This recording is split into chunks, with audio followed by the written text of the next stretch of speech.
ദൈവനാമത്തിന് മഹത്വമുണ്ടാകട്ടെ. ദൈവസന്നിധിയിലായിരിക്കാനുള്ള ഗുണവും നിങ്ങളോട് ഒരു സാക്ഷിയായി തീരുവാനുള്ള ഗുണവും ദൈവം സമയം തന്നു. പ്രത്യേകിച്ച് നാം യേശുക്രിസ്തുവിൻ്റെ വിശ്വാസത്തെക്കുറിച്ചുള്ള പരമ്പരയിൽ ഇന്ന് നാം ചിന്തിപ്പാൻ പോകുന്നത് പ്രാർത്ഥനയെക്കുറിച്ചാണ്. നമുക്കറിയാം, ഈ യേശുക്രിസ്തു ഭൂമിയിലായിരുന്നപ്പോൾ തൻ്റെ സമയവും അധികവും ചിലവഴിച്ചത് പ്രാർത്ഥനയിലൂടെയായിരുന്നു.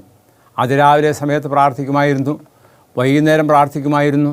അപ്പോൾ അങ്ങനെയുള്ള ഒരു പ്രാർത്ഥനാശീലമുള്ളതായ യേശുവിനെ തൻ്റെ ജീവിത അനുഭവങ്ങളിൽ പങ്കുവച്ചിരുന്നതായ ശിഷ്യന്മാർക്കും ഇതുപോലെ പ്രാർത്ഥിക്കണം എന്നുള്ളതായ ആഗ്രഹമുണ്ടായി.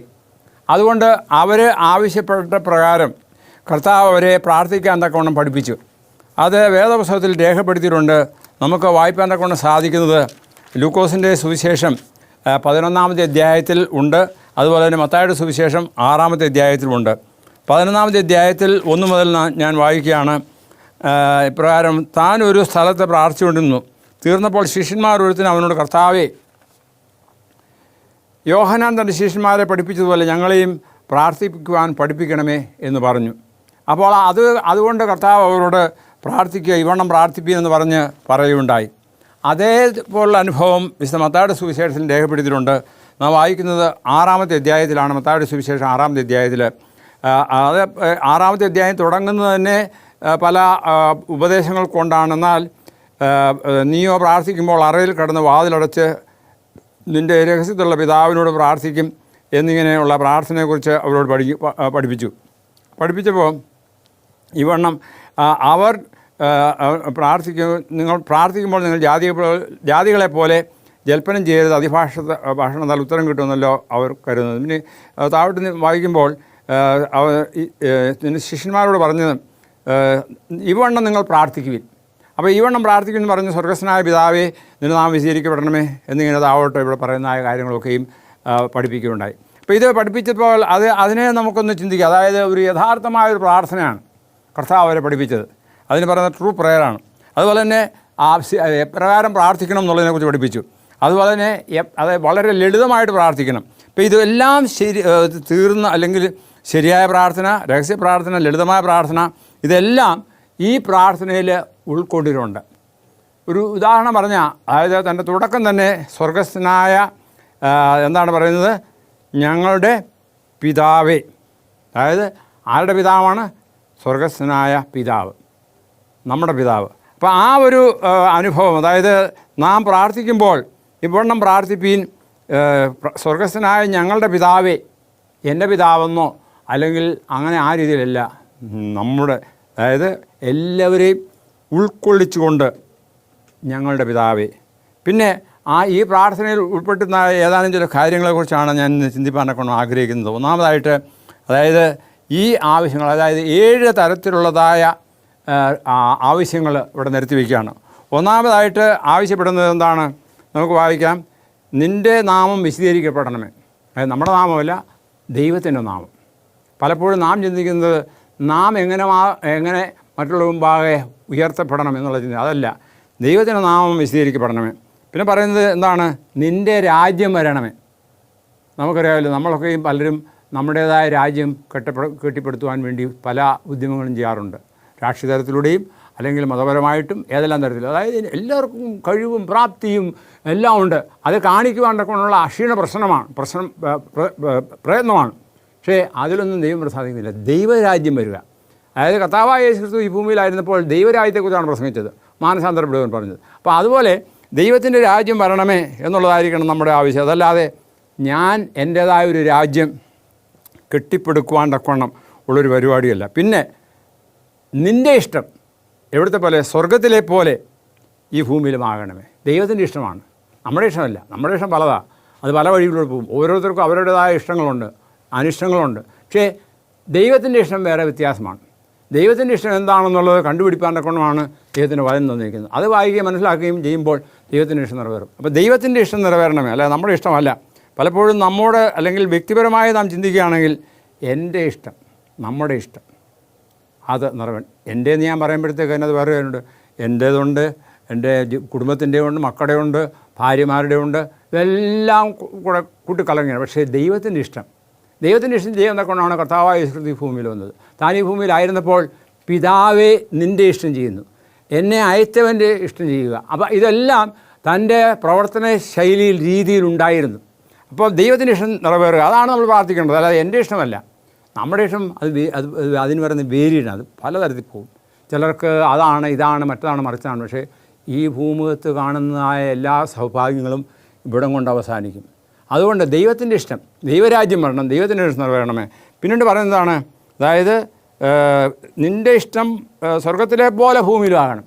ഇപ്പോൾ സ്വർഗത്തിലെ പോലെ എന്ന് പറയുമ്പോഴത്തേക്ക് സ്വർഗമെന്ന കാനനമെന്ന പാടൊക്കെ പാടാറുണ്ട്. പക്ഷേ സ്വർഗത്തിലുള്ള അനുഭവം അത് വെളിപാട് പുസ്തകത്തിൽ രേഖപ്പെടുത്തിയിട്ടുണ്ട്. അവിടെയുള്ളതായ നല്ല അനുഭവങ്ങൾ ഇപ്പോൾ ഈ കാണുന്നതായ ഭൂമിയിൽ കാണുന്നതായ കാര്യങ്ങളൊന്നുമല്ല. ഞാൻ ഇപ്പോൾ ഒരു സ്ഥലത്തു നിന്ന് വേറൊരു സ്ഥലത്തേക്ക് യാത്രയാകുമ്പോൾ പഴയ കാലത്ത് ഞാൻ യാത്ര ചെയ്ത സ്ഥലങ്ങളെക്കുറിച്ചാണെങ്കിൽ പുതിയ ഏതെല്ലാം തരത്തിലുള്ള മാറ്റങ്ങൾ ഉണ്ടായിട്ടുണ്ടെന്ന് ഞാൻ ശ്രദ്ധിക്കാറുണ്ട്. അപ്പോൾ അങ്ങനെയുള്ള ഒരു വലിയ മാറ്റം പലയിടങ്ങളിലുണ്ട്. ഇപ്പോൾ ഓരോ പട്ടണങ്ങളിൽ ചെന്നാൽ കാണാം, ഇപ്പോൾ ഞാൻ താമസിക്കുന്ന വീടിൻ്റെ ചുറ്റുപാടുകളിൽ തന്നെ അനേക കെട്ടിടങ്ങൾ വന്നിട്ടുണ്ട്.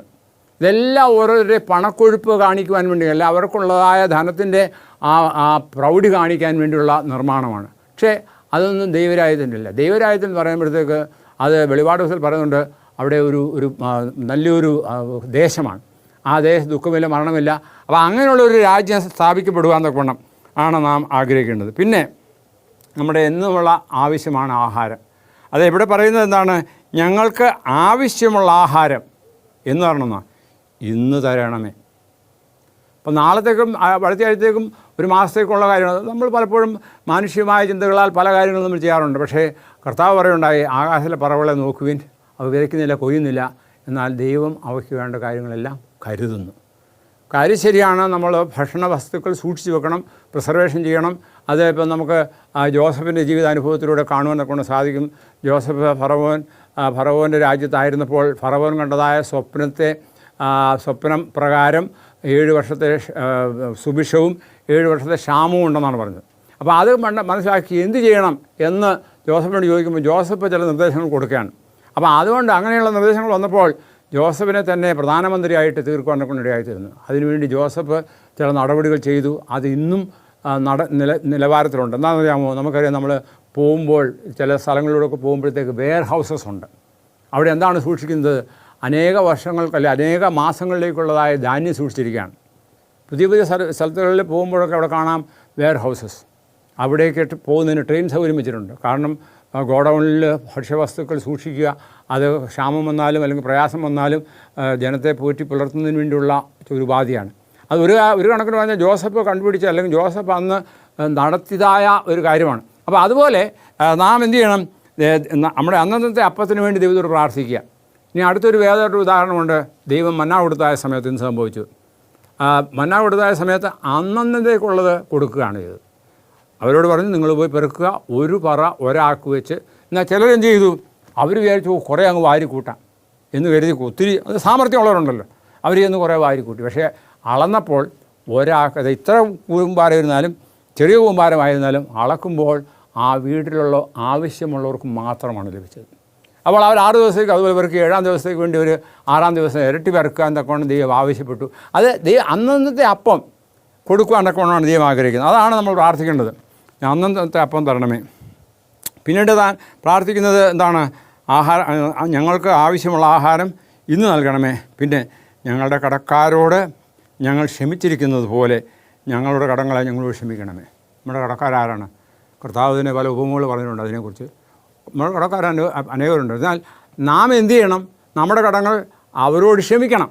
എങ്കിൽ മാത്രമേ സ്വർഗസ്വനായ ദൈവം നമ്മോട് ക്ഷമിക്കുകയുള്ളൂ. ഇത് പലപ്പോഴും നാം ആഗ്രഹിക്കും ദൈവത്തിന് ക്ഷമ പ്രാപിക്കും, എനിക്ക് വേണം. അതിനാണല്ലോ കർത്താവ് ഉപമ പറഞ്ഞത്. അതായത് ഒരു ധനവാനായ മനുഷ്യന് ഒരു വേലക്കാരനുണ്ടായിരുന്നു. അവന് 1000 പണം കടം കൊടുത്തു. അവന് അത് പണം അടയ്ക്കുവാൻ നിർവാഹമില്ലാതെ രാജാവിനോട് വന്ന് യാചിക്കുന്നു, എൻ്റെ രാജാവ് എനിക്ക് സൗകര്യമില്ല, അല്ലെങ്കിൽ എനിക്ക് പ്രയാസമാണ്, എന്നെ അതിൽ നിന്ന് വിടുവിക്കണമേ എന്നൊക്കെ പറഞ്ഞു.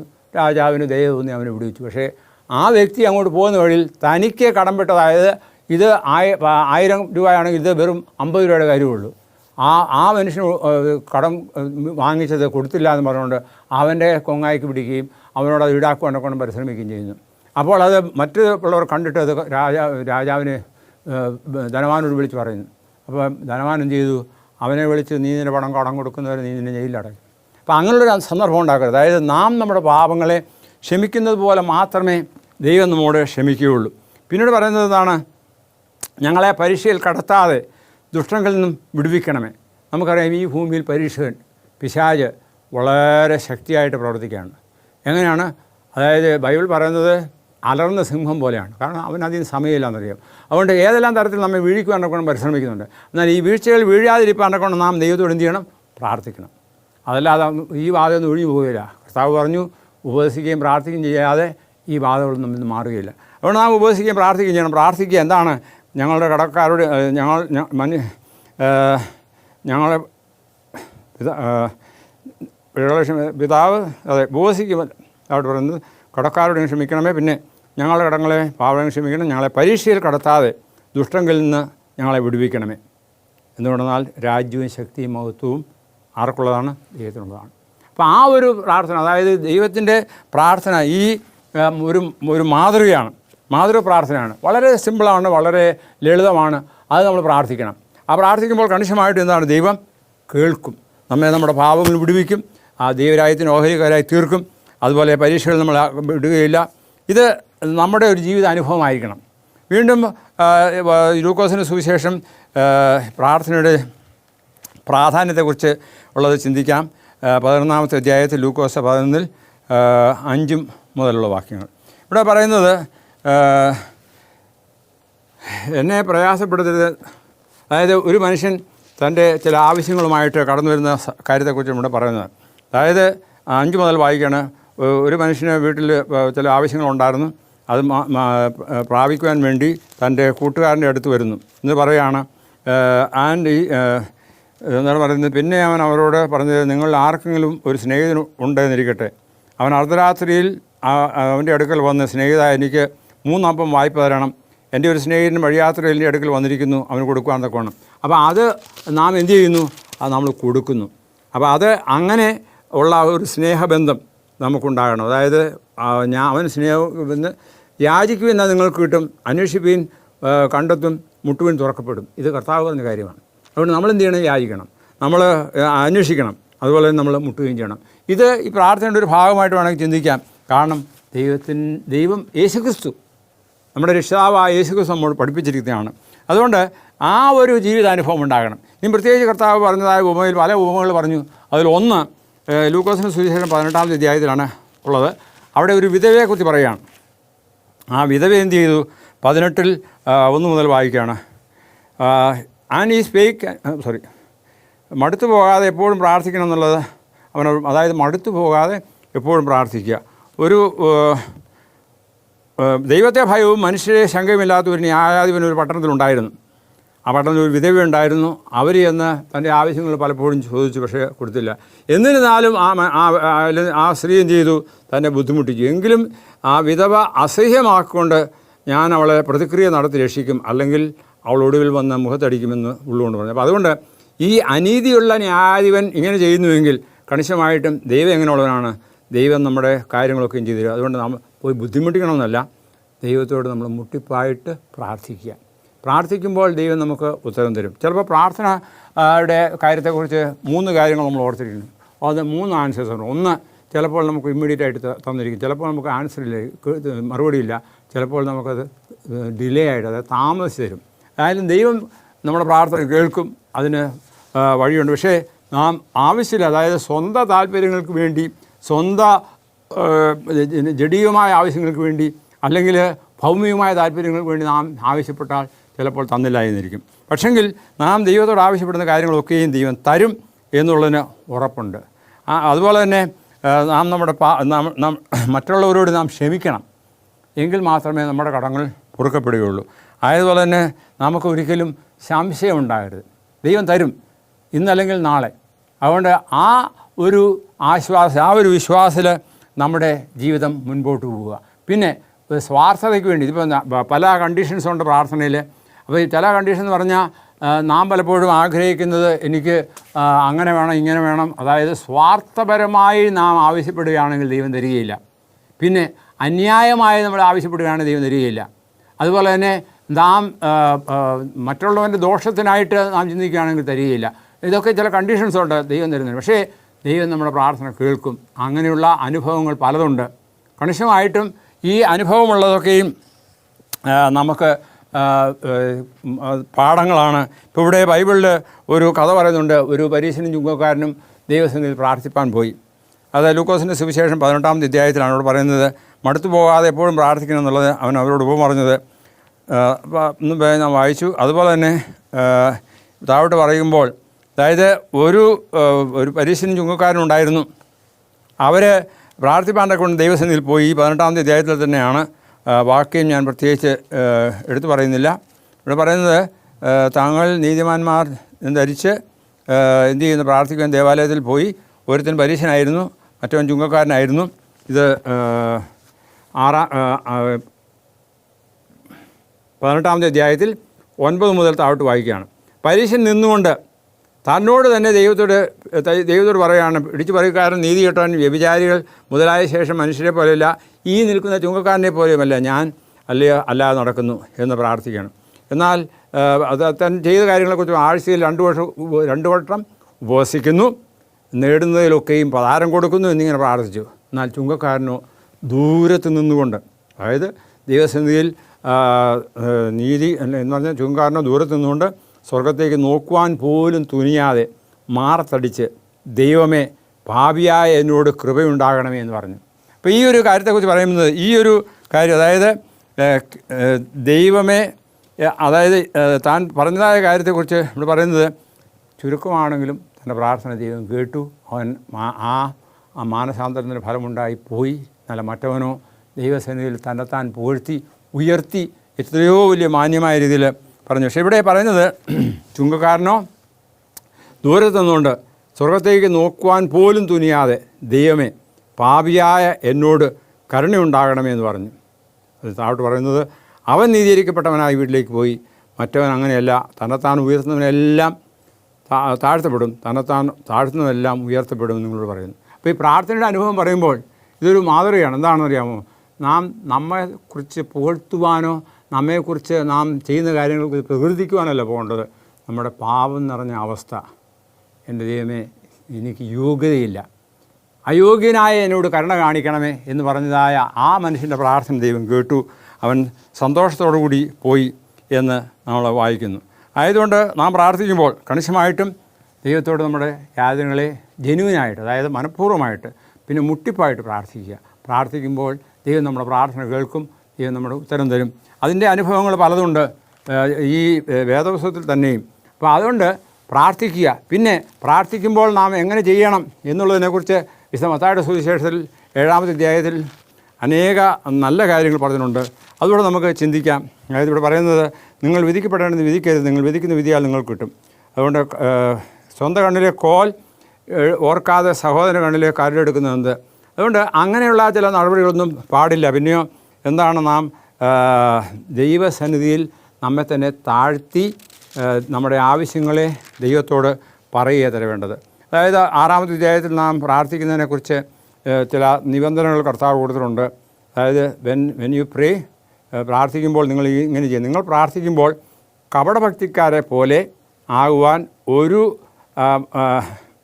ആകരുത്. അവർ മനുഷ്യർക്ക് വിളങ്ങേണ്ടതിന് പള്ളികളും തിരുക്കോണുകളിൽ നിന്ന് പ്രാർത്ഥിക്കുന്നു. എന്നാൽ അത് പ്രാർത്ഥിക്കാൻ അവർക്ക് ഇഷ്ടപ്പെടുന്നു, അവർക്ക് പ്രതിഫലം കിട്ടിപ്പോയി എന്ന് ഞാൻ പറയുന്നു. നീയോ പ്രാർത്ഥിക്കുമ്പോൾ അറയിൽ കടന്ന് വാതിലടച്ച് രഹസ്യത്തിലുള്ള നിൻ്റെ പിതാവിനോട് പ്രാർത്ഥിക്കുക. രഹസ്യത്തിൽ കാണുന്ന നിൻ്റെ പിതാവ് നിനക്ക് പ്രതിഫലം തരും. പ്രാർത്ഥിക്കുമ്പോൾ നിങ്ങൾ ജാതികളെപ്പോലെ എന്ത് ചെയ്യരുത്, ജൽപ്പനം ചെയ്യരുത്. അതിഭാഷണം തലുത്തരം കിട്ടുമെന്നല്ല അവർക്ക് വരുന്നത്. അവരോട് തുല്യരാകരുത്. നിങ്ങൾ ആവശ്യമുള്ളത് ഇന്നതെന്ന് നിങ്ങൾ യാചിക്കും മുൻപ് നിങ്ങളുടെ പിതാവ് അറിയുന്നുവല്ലോ. നിങ്ങൾ പിന്നെ താഴോട്ട് പ്രാർത്ഥനയെക്കുറിച്ച് പറയുന്നു. പിന്നെ പ്രാർത്ഥിക്കുമ്പോൾ ഞാൻ മുമ്പ് പറഞ്ഞതുപോലെ ഈ സ്വാർത്ഥ താല്പര്യമായിട്ട് പ്രാർത്ഥിക്കരുത്. അതുപോലെ മറ്റുള്ളവർ കാണുവാൻ തക്കവണ്ണമല്ല. പിന്നെയോ അതായത് നമ്മെ സംബന്ധിച്ചിടത്തോളം ചെയ്യേണ്ട രീതിയെക്കുറിച്ച് താഴോട്ട് ഈ അധ്യായത്തിൽ തന്നെ പറയുന്നുണ്ട്. ഉപവസിക്കുമ്പോൾ നിങ്ങൾ കപടഭക്തിക്കാരെ പോലെ മുഖം കാണിക്കാതെ, അവർ ഉപവസിക്കുന്നത് മനുഷ്യർക്ക് വിളങ്ങേണ്ടതിനും മുഖം വിരൂപമാക്കുന്നു, അവർക്ക് പ്രതിഫലം കിട്ടിപ്പോയി ഞാൻ സത്യമായിട്ട് നിങ്ങൾ പറയുന്നു. നീ ഉപവസിക്കുമ്പോൾ നിൻ്റെ ഉപവാസം മനുഷ്യർക്കല്ല, രഹസ്യത്തിലുള്ള നിൻ്റെ പിതാവിന് വിളങ്ങേണ്ടതിന് തലയിൽ എണ്ണ തേച്ച് മുഖം കഴുകുക. പിന്നെ ഈ ദൈവം നമുക്കെന്ത് നൽകുവാൻ ഉദ്ദേശിക്കുന്നുവോ രഹസ്യത്തിൽ കാണുന്നതിൻ്റെ പിതാവ് നിനക്ക് പ്രതിഫലം തരും. അതുകൊണ്ട് നമ്മുടെ പ്രാർത്ഥന അപ്രകാരമുള്ളതായിരിക്കണം. അതല്ലാതെ പിന്നെ ഒരു കാര്യം കൂടെ ഓർത്തണം, മുൻപേ അവൻ്റെ രാജ്യവും നീതി അന്വേഷിക്കണം. അത് ഈ അധ്യായത്തിൻ്റെ അവസാനം പറയുന്നതാണ്, മുമ്പേ അവൻ്റെ രാജ്യവും നീതി അന്വേഷിക്കുമ്പോൾ അതോടുകൂടി നിങ്ങൾക്കിതെല്ലാം ലഭിക്കും. അതുകൊണ്ട് നാളേക്കായി വിചാരപ്പെടരുത്, പിന്നെയോ നാളത്തെ ദിവസം തനിക്കായി വിചാരപ്പെടുന്നു, അല്ലാതെ അതത് ദിവസത്തിൽ അന്നത്തെ ദോഷം നമുക്ക് മതി. അതുകൊണ്ട് ദൈവം പറഞ്ഞതായി ഈ കാര്യങ്ങളെ നാം പിൻപറ്റുമ്പോൾ കണിശമായിട്ടും യേശുക്രിസ്തു തൻ്റെ ജീവിതാനുഭവങ്ങളെക്കുറിച്ച് പറയുമ്പോൾ താൻ പ്രാർത്ഥനാശീലമുള്ളവനായിരുന്നു. അതേ ഓരോ സമയത്തും രാവിലെ തോറും വൈകുന്നേരം തോറും അല്ലെങ്കിൽ കിട്ടുന്ന സമയത്തൊക്കെയും ദൈവത്തോട് പ്രാർത്ഥിക്കുമെന്ന്. ആ പ്രാർത്ഥനയുടെ ഫലമാണ് താൻ പല കാര്യങ്ങളും ചെയ്തത്. ഭൗമിക ജീവിതത്തിൽ തൻ്റെ ദൈവികത്വം താൻ കാണിക്കുവാൻ വേണ്ടി ഒന്നും ചെയ്തിട്ടില്ല. പിന്നെ ചെയ്തെന്തൊക്കെയാണ്? അതെല്ലാം ദൈവസന്നിധിയിൽ തന്നെ താൻ താഴ്ത്തി തൻ്റെ ശിഷ്യന്മാർക്ക് ഒരു പാഠമായി പ്രാർത്ഥിക്കാൻ അവരെ പഠിപ്പിച്ചു. അതുപോലെ തന്നെ പ്രാർത്ഥനയിൽ താൻ സമയം ചെലവഴിച്ചു. അതായത് താൻ പഠിപ്പിച്ചത് താൻ പ്രവൃത്തി ചെയ്തു. അതാണ് യേശുക്രിസ്തുവിൻ്റെ വിശ്വാസമായി നാം കാണേണ്ടത്. പ്രാർത്ഥന ശീലം നമുക്ക് കരഗതമാക്കണം. പ്രാർത്ഥനയുള്ളവരായി ജീവിക്കുക. കാരണം പ്രാർത്ഥനയാൽ അത് അപേക്ഷിക്കുമ്പോൾ തരാതെ ഒന്നും ഇരിക്കത്തില്ല. പിന്നെ അത് ചിലപ്പോൾ ഇത് കിട്ടിയില്ലെങ്കിൽ നാളെ തരും, അല്ലെങ്കിൽ അതിനുവേണ്ടി നാം കാത്തിരിക്കുക. അതാണ് നമ്മുടെ ജോലി, കാത്തിരിക്കുക. ദൈവം നമ്മെ ഉയർത്തും. നമ്മെ തന്നെ താഴ്ത്തുമ്പോൾ ദൈവം നമ്മെ ഉയർത്തും. ആയതുകൊണ്ട് ദൈവകരങ്ങളിൽ നമ്മെ തന്നെ താഴ്ത്തി ജീവിക്കുക. ദൈവം നമ്മെ ഉയർത്തും, ദൈവം നമുക്ക് തരും, തരാതിരിക്കില്ല. പിന്നെ സ്വർഗത്തിൽ പോവുക, സ്വർഗരാജ്യത്തിൽ നമ്മുടെ ജീവിതം അവിടെ നിന്ന് ഓഹരിക്കാരായി തീരുവാനെ കൊണ്ടാണ് നാം ആഗ്രഹിക്കേണ്ടത്. ഭൗമ്യമായ ആഗ്രഹങ്ങളൊക്കെയും ദൈവം തരും, നമുക്ക് ആവശ്യമുള്ളതൊക്കെയും. എന്നാൽ അത് ചിലപ്പോൾ ആവശ്യമില്ലായെങ്കിൽ ദൈവം എന്ത് ചെയ്യുന്നില്ല, അത് അംഗീകരിക്കില്ല. അതുകൊണ്ട് പ്രാർത്ഥനാ ജീവിതത്തിൽ നാം എന്ത് ചെയ്യണം? യേശുവിനെ പോലെ ആകുവാൻ തക്കവണ്ണം, യഥാർത്ഥമായി പ്രാർത്ഥിക്കാൻ തക്കവണ്ണം തന്നിരിക്കുന്നതായ ഈ ലളിതമായ പ്രാർത്ഥന പ്രാർത്ഥിക്കുക. ആവശ്യമില്ലാതെ ലോകരെ കാണിക്കുവാൻ വേണ്ടിയല്ല, പിന്നെയോ ദൈവത്തോട് മനഃപൂർവ്വമായിട്ട് വാതിലടച്ച് പ്രാർത്ഥിക്കുക. ആ പ്രാർത്ഥന ദൈവം കേൾക്കും. കണിശമായിട്ട് നമ്മുടെ ആവശ്യങ്ങളെ ദൈവം തരും. രോഗികൾക്ക് വേണ്ടി പ്രാർത്ഥിക്കുക. അത് അപ്പോസ്തലനായ യാക്കോബ് പറഞ്ഞിട്ടുണ്ട്. എന്താണ് യാക്കോബിൻ്റെ ലേഖനത്തിൽ വായിക്കുന്നു? നിങ്ങൾ രോഗികൾക്ക് വേണ്ടി പ്രാർത്ഥിക്കുക. പ്രകാരമാണ് മൂപ്പന്മാരെ വിളിച്ച് എണ്ണ പൂശി പ്രാർത്ഥിക്കുക. അതായത് അതിവിടെ ഉദാഹരണം പറഞ്ഞിരിക്കുന്നത് മറ്റാരെയുമല്ല. ആരെക്കുറിച്ചാണ് നമുക്ക് ചിന്തിക്കാം. അപ്പോസ്തല യാക്കോബിൻ്റെ ലേഖനം പറയുന്നത് ഏലിയാവിൻ്റെ കാര്യത്തെക്കുറിച്ചാണ് പറയുന്നത്. ഏലിയാവ് എങ്ങനെയുള്ളവനായിരുന്നു? നമ്മെപ്പോലെ സമസ്വഭാവമുള്ള ഒരു വ്യക്തിയായിരുന്നു. ഏലിയാവ് പ്രാർത്ഥിച്ചു, 3.5 വർഷക്കാലം മഴ പെയ്തില്ല. എന്നാൽ വീണ്ടും ഏലിയാവ് പ്രാർത്ഥിച്ചു, ആ പ്രാർത്ഥന കേട്ടു. ആയതുകൊണ്ട് നമ്മുടെ ജീവിതത്തിലും ഏലിയാവ് നമുക്ക് സമസ്വഭാവമുള്ള മനുഷ്യനായിരുന്നു. മഴ പെയ്യാതിരിക്കണമെന്ന് പ്രാർത്ഥനയിൽ അപേക്ഷിച്ച് 3 സംവത്സരവും 6 മാസവും ദേശം മഴ പെയ്തില്ല. അവൻ വീണ്ടും പ്രാർത്ഥിച്ചു, ആകാശത്ത് നിന്ന് മഴ പെയ്തു, ഭൂമിയിൽ ധാന്യം വിളഞ്ഞു. അപ്പം അങ്ങനെ ദൈവത്തോടുകൂടി ഉള്ള ഒരു ജീവിതാനുഭവം ഉണ്ടാകുവാൻ, പ്രാർത്ഥനാശീലമുള്ളവരായിരിക്കാൻ ദൈവം നമ്മെ ഓരോരുത്തരെയും സഹായിക്കട്ടെ എന്ന് പറഞ്ഞുകൊണ്ട് ഞാൻ എൻ്റെ പ്രസംഗം നിർത്തിയാണ്. നമുക്ക് പ്രാർത്ഥിക്കാം. ഞങ്ങളെ സ്നേഹിക്കുകയും പരിപാലിക്കുകയും ചെയ്യും ഞങ്ങളുടെ സ്വർഗീയ വാഴ്ത്തപ്പെട്ട ദൈവമേ, ഞങ്ങളുടെ കർത്താവ് ഈ ഭൂമിയിലായിരുന്നപ്പോൾ ഞങ്ങളെ പ്രാർത്ഥിപ്പാൻ പഠിപ്പിച്ചു, ശിഷ്യന്മാരോട് പഠിപ്പിച്ചു. അത് ഞങ്ങൾക്കൊരു പാഠമായി തിരിഞ്ഞിരിക്കുകയാണ്. ആയതുകൊണ്ട് പ്രാർത്ഥനാശീലമുള്ളവരായിരിക്കാൻ തക്കണം, ഇടപെടാതെ പ്രാർത്ഥിക്കാൻ അപ്പോസ്തലനായ പൗലോസ് പറഞ്ഞിട്ടുണ്ട്. അതുപോലെ ഞങ്ങൾ പ്രാർത്ഥിക്കുന്നവരായിരിക്കാൻ തക്കണം ഞങ്ങളെ സഹായിക്കണമേ. നിങ്ങളുടെ കുറവുകൾ കുറ്റങ്ങൾ ക്ഷമിക്കണം. കർത്താവിൽ ആശ്രയിപ്പാനും അവിടുത്തെ വരവനായി ഒരുങ്ങുവാനും മറ്റുള്ളവർ ഒരുക്കുവാനും സഹായിക്കണമേ. സ്വാർത്ഥതയെല്ലാം വെടിഞ്ഞ് അവിടുത്തെ രാജ്യം ഈ ഭൂമിയിൽ സ്ഥാപിക്കപ്പെടുവാൻ, അത് ആ ഭൂമിയിലെ ആ രാജ്യത്തിലെ അംഗങ്ങളായി തീരുവാൻ തക്കണം ഞങ്ങളെ ഓരോരുത്തരെ ഒരുക്കണമെന്ന് യേശുവിൽ കൂടി താഴ്മയോടും വിനയമായി ചോദിക്കുമ്പോൾ കൃപയോടെ കേൾക്കുമാറാകണമേ. ആമേൻ. ദൈവം നമുക്ക് നല്ലൊരു ദിവസം തരുമാറാകട്ടെ.